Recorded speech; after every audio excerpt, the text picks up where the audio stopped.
In my heart and mind, I always return to Atlantic Island Park.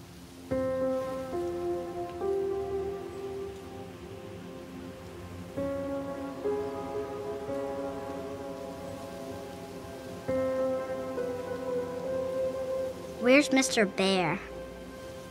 I haven't seen Mr. Bear, Callum.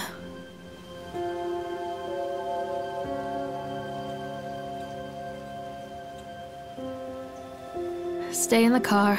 I'll go and ask information.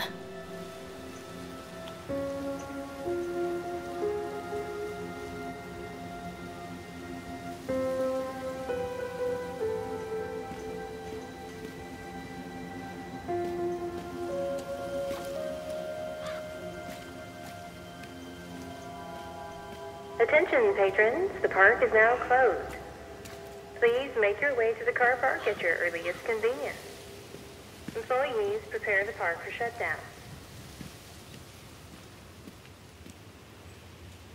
Callum was born the day this place opened. This is his favorite place in the world.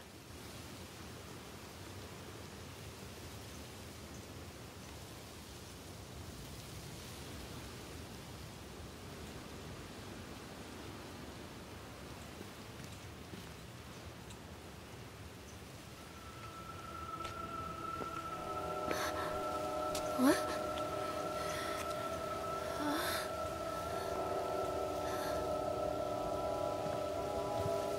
Hey, Lorraine. Lorraine. Don't blame yourself, Lorraine. People lose things all the time.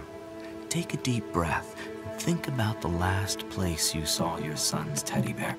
Hey, stop! I think your boy just ran into the park. I'll unlock the gates for you.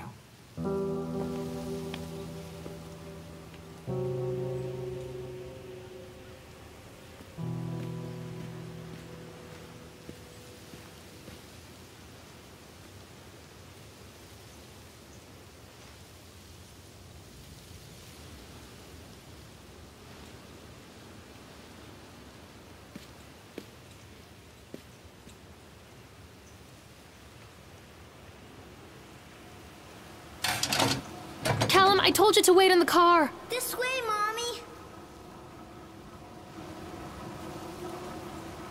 Wait up there for Mommy, Callum. Come on, this way.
There's something special about the entrance to an amusement park.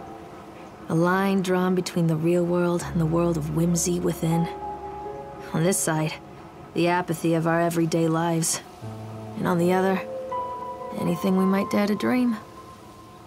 It's no wonder Callum ran back inside. I wouldn't want to leave either. Attention employees, the park is now closed. Have a safe journey home.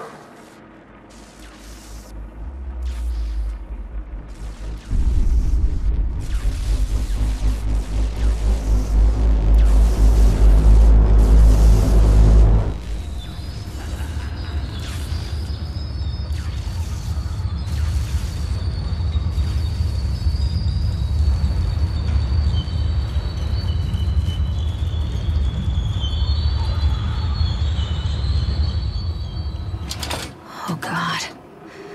The park. What happened here? Stop, Callum!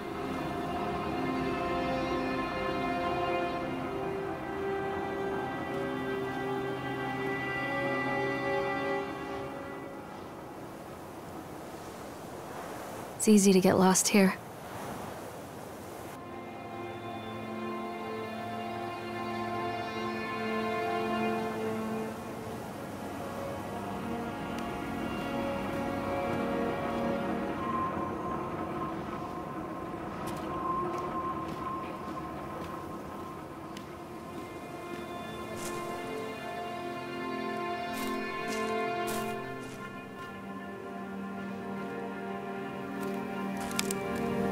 You can't catch me.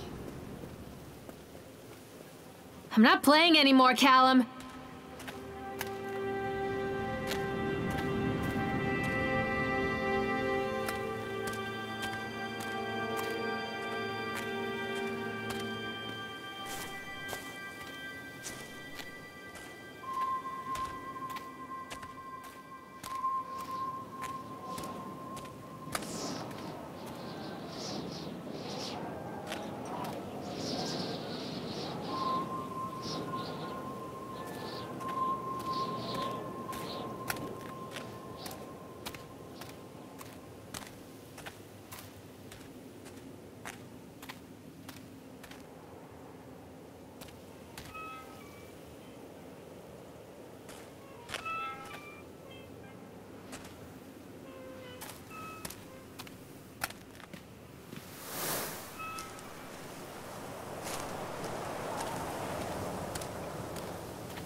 Where are you? Over here.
Hello?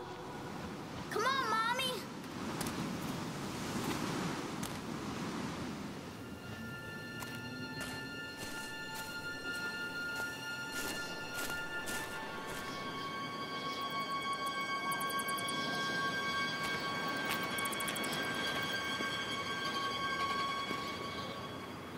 Too dark. I'm not going in there without a flashlight.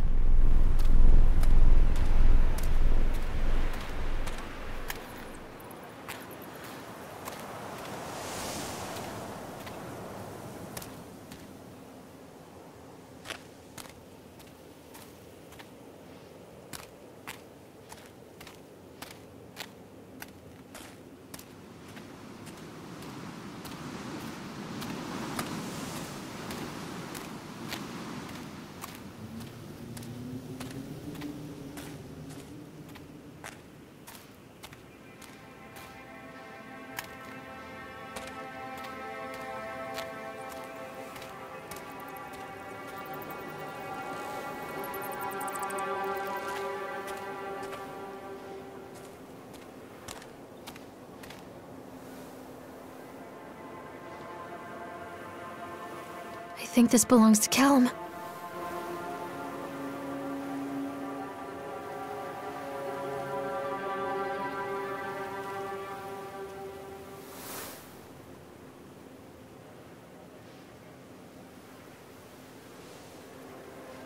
Chad the Chipmunk, huh?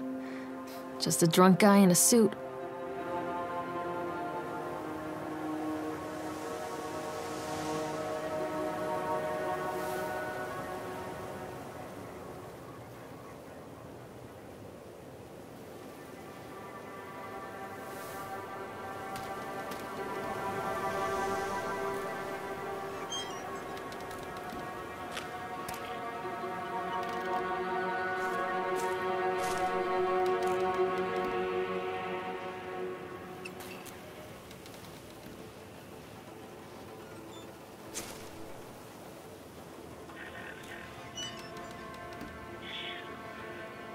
What is this about?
Callum, stay where you are! Mommy!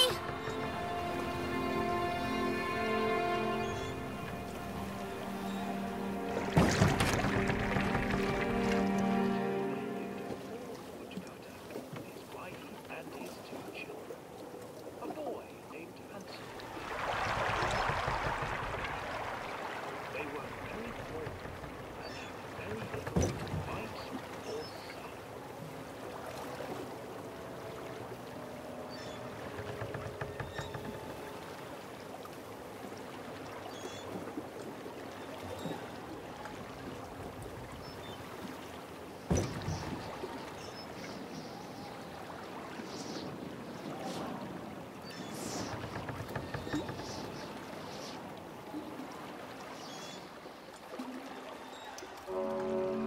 Near a great forest, there lived a poor woodcutter, his wife and his 2 children. A boy named Hansel and a girl named Gretel. They were very poor and had very little to bite or sup.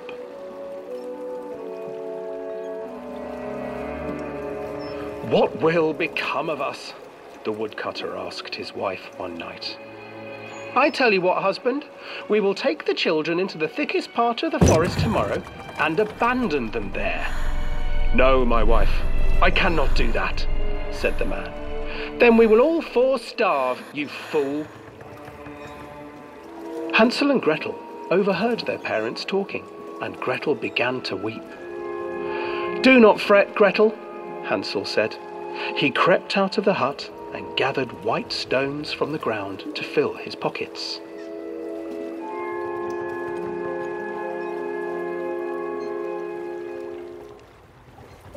The next morning, the woodcutter leads the children into the forest. Before they leave, their mother gives them a slice of bread and warns them that they will get no more food that day. Clever Hansel leaves a trail of white stones behind them as they pass into the woods. When their father leaves them, the children wait a while, then follow the trail back to their parents' house. After receiving a thorough scolding from their parents for getting lost in the woods, the children are sent to bed without any supper. Hansel tried to sneak out and collect more white stones, but found that the door was locked. "Tomorrow I will take them into the woods myself," the wife told the woodcutter. In the morning, their mother gave them a slice of bread and led them deep into the forest once again.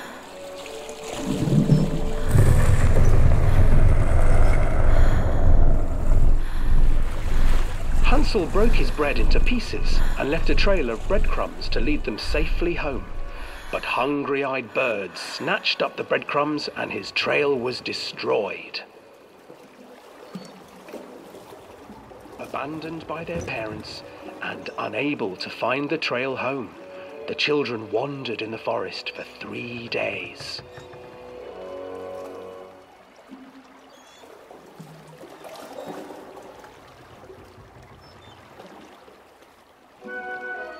The children stumbled into a clearing with an exceedingly strange house.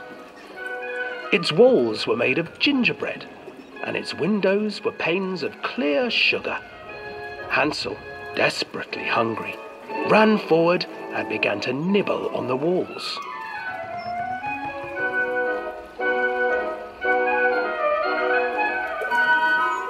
Nibble, nibble, little mouse. Who is nibbling at my house? An old woman emerged from the house, sniffing the air and peering around with cloudy eyes. Oh, you dear children, who brought you here? Just come in and stay with me. No harm will come to you. But Hansel and Gretel stayed back, for the old woman reminded them of their cruel mother. Come, children, don't be afraid. I have something for you. The old woman offered them 2 enormous lollipops. The children took them and began to eat. You see, nothing to fear here. Come inside, the old woman urged, and the children, still licking their sweets, followed.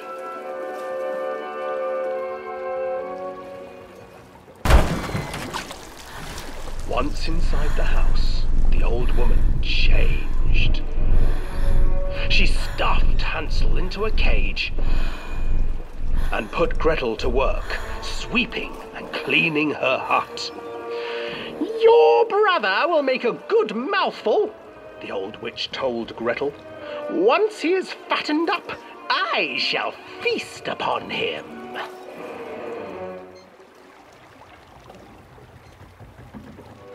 Time passed, and poor Hansel refused to eat, fearing the day that the witch would eat him. The witch, for her part, grew impatient. Today I will cook and eat your brother, Gretel. Climb inside and light the oven. But Gretel pretended not to understand. I do not know how. Where is the opening? Fool, the old witch said. The opening is here. And she moved to show Gretel. Seizing her courage, brave Gretel gave the witch a shove, and the old crone tumbled forward into the oven. Gretel slid a large iron bolt over the door to the oven. Gretel freed her brother Hansel, and together they lit a fire beneath the oven. And though she screamed and begged, the children sat by the oven until her screams had stilled, and the witch was cooked. And then, because even children can't survive on sweets, they divided up the body of the old witch and ate her.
Hansel and Gretel. I used to read it to Callum when the electricity was shut off. Those poor children. The whole world against them. The forest, the birds, The old witch. Even their own parents. I used to imagine that Callum and I were the kids in that story. Not mother and son, but brother and sister, hand in hand against the unkind world. We were always hungry, looking for our own house made of candy, looking for the sweetness that could take the pain away. Hunger leads people to desperate, terrible places where the tree branches reach like claws.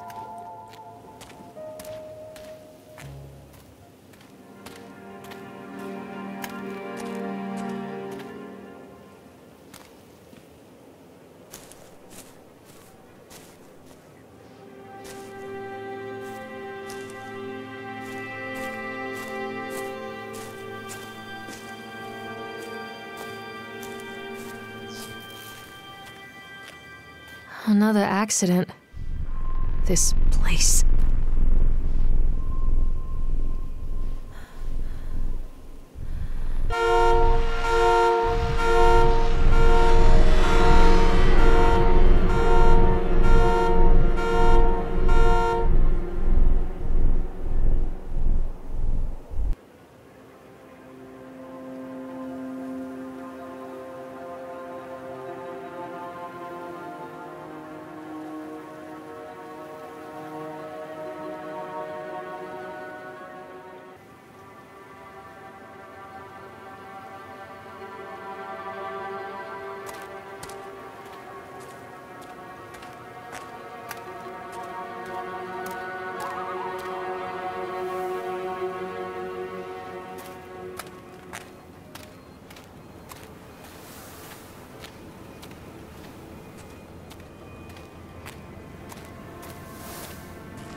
Come back, Callum.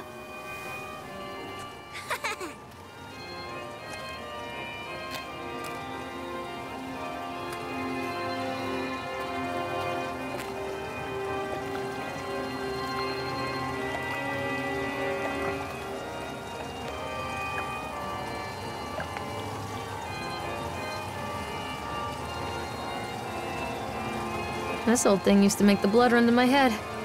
Make me dizzy.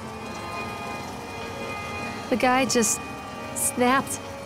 Those poor kids.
can't get on while it's moving.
Treachery hides in thoughts. Treachery that lashes like a whip and scars our insides. The first time I saw Callum, my thoughts betrayed me. I looked down at this wrinkled, red, bawling thing and I thought, is that it? We build our world from expectations, and the world that I had built for Callum was no different. He was so real, so there, and so far from my expectations. And they shattered, and as they fell in pieces, that one treacherous thought became a new foundation. All of the love that we shared, all of the warmth and goodness that followed, built on a single, traitorous thought.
Constant crashes and 80s music. I guess it floats someone's boat.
It's a matter of public record that I am a failure as a mother. Once, when Callum was very small, I left him asleep in the car while I ran an errand. Don't even remember what it was. When I came back, the sheriff was standing next to the car, watching my boy through the window. I didn't like what I saw in his eyes. Judgment. He wrote me the ticket without saying a word, just the scratch of his pen on the notepad. When he gave it to me, our eyes met. I know what you're going through. My daughter, Helen, she just gets some help. Help was a bolt of lightning. Help was 1,000 volts surging through my veins. Help is agony. I'd rather die. I wanted to scream. I'd rather you pulled your gun and shot me. But instead my mouth said, "Yes, Sheriff."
So they are going to close this place down. Doesn't surprise me.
People come into your life for a reason. Dad used to say that before Mom ran off. After that, he mostly just drank. Things were different for Don and I. When we met, I was sweeping the floor at Susie's diner. He came in with some workers, but he didn't try to flirt or cop a feel like the others. He just ordered a coffee and sat there, watching me. When my shift was over, he offered to walk me home. I don't know how to describe that walk. We talked and laughed and eventually kissed. It felt like love.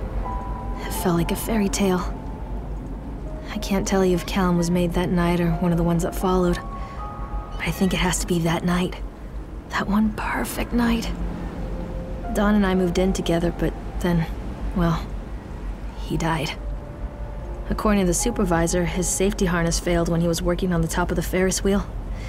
Don was there one moment, and then gone. Sometimes people leave your life for no reason. I was 3 months pregnant with Callum. Fairy tale fucking over.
A lot of people idolize their children. You hear them talking about their kids and just the way they talk, their fucking voices make me want to vomit. My angel likes to read, and little Johnny is so good on the piano. Fuck those people! You give up 9 months of your life carrying them, you traumatize yourself giving birth to them, and then you spend the rest of your life as their slave. Wiping asses, mopping up piss, feeding them. Little life-sucking monsters who take and take and take until... we all go insane. Any parent who pretends otherwise is just dishonest. That's called choice supportive bias. I am honest. Callum really grinds my gears, and he owes me everything. Everything. It'd serve the little fuck right if I just abandoned him.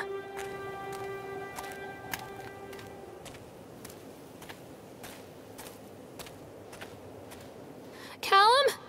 Callum! He's coming, Mommy.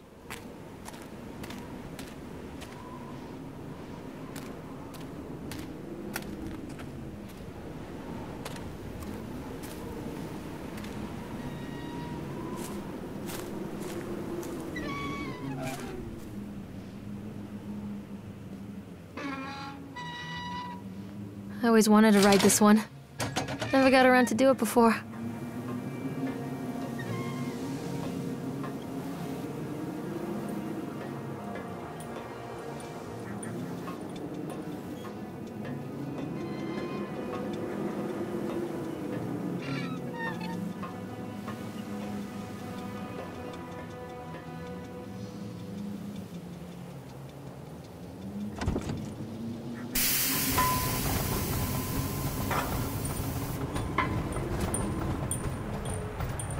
What do you want?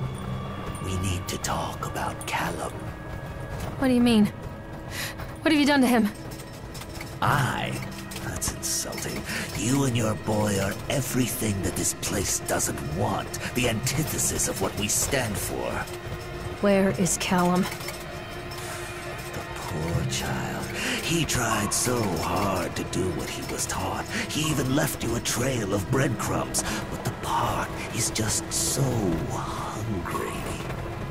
Tell me where my son is. The witch has him now. Has both of you. No happy ending here, I'm afraid. Just leave me alone. Fool. You always were.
The witch awaits.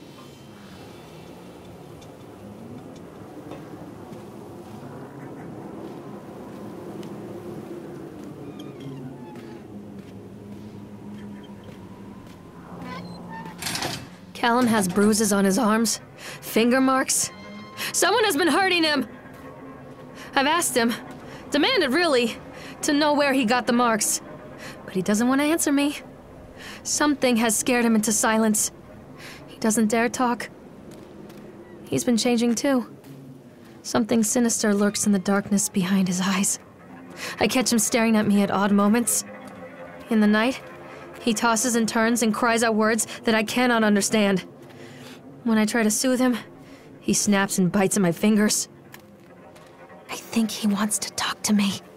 I think he wants to tell me. But they are watching him every minute of every day. They are whispering to him in his sleep, changing him. They are taking my baby away from me. I can save him. There will be pain. But I love him, and in the end, you will understand why.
The whole town was shocked by that one. Never found out who did it.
Bastard.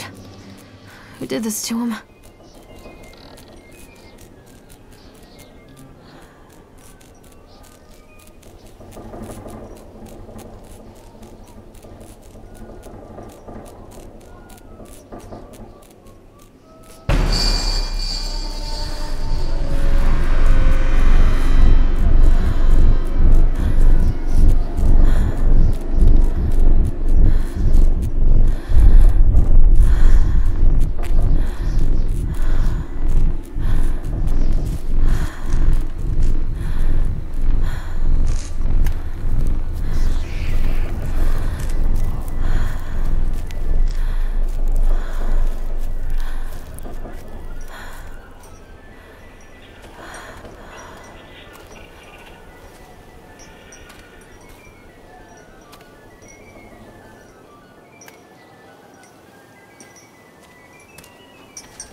These are mine.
Don't touch me!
No.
park is a collage of contradictions all of its own. Millions of people die every year in car crashes, and the park has little cars designed specifically to simulate that action. Hear the children scream with joy. In the sideshow alley, you can walk away with 15 cents worth of mass-produced Chinese teddy bears while a grinning carny pockets your hard-earned $5. And what secrets lie beneath the sullen waters of the lake? The tears of jilted lovers, the soiled condoms of illicit affairs, the clotted blood of the lonely suicide. And the face of the witch looms over it all. I've always despised her toothy grin and warty nose. I hate that sparkle in her weathered, watchful eyes. I think Callum is waiting for me. Inside.